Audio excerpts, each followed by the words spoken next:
ability to resolve conflicts is an important skill in your personal and professional life.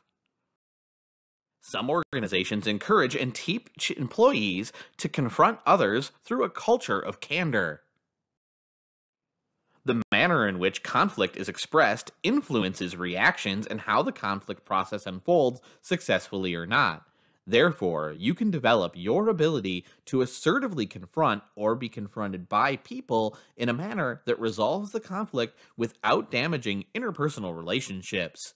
We examine the roles of the initiator, responder, and mediator in conflict resolution next.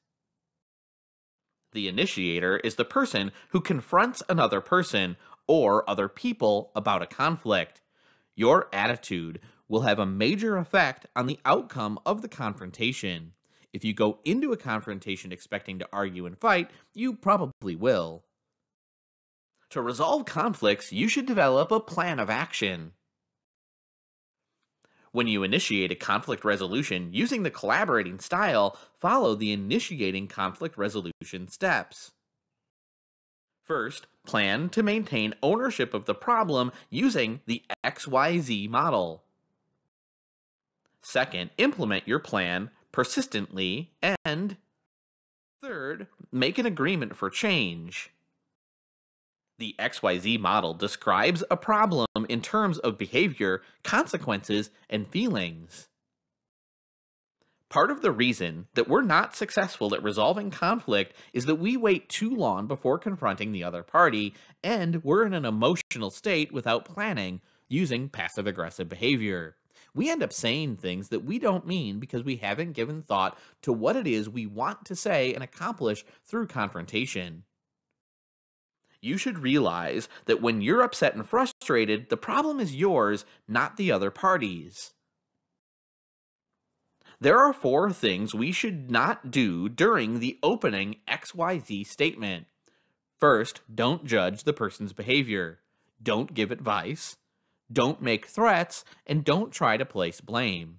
Both parties are usually to blame. Fixing blame only gets us defensive, which is counterproductive to conflict resolution.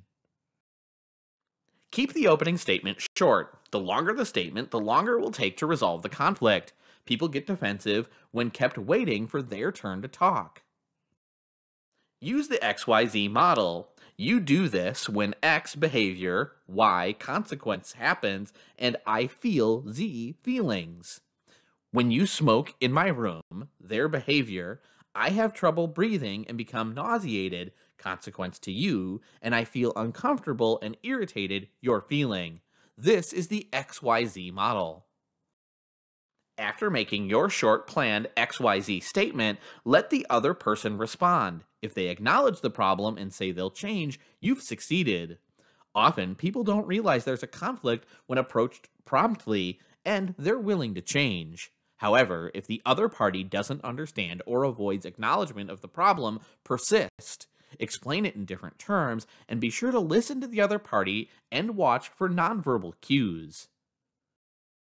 Try to agree on a specific action you both will take to resolve the conflict.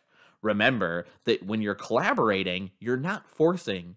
If possible, get a commitment statement describing the change. You are the responder when someone confronts you.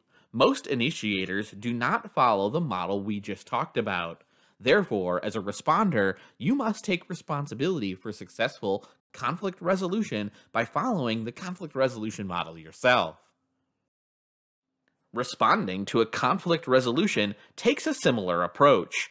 First, listen to and paraphrase the problem using the XYZ model. Then agree with some aspect of the complaint. Ask for and give alternative solutions, and finally, make an agreement for change.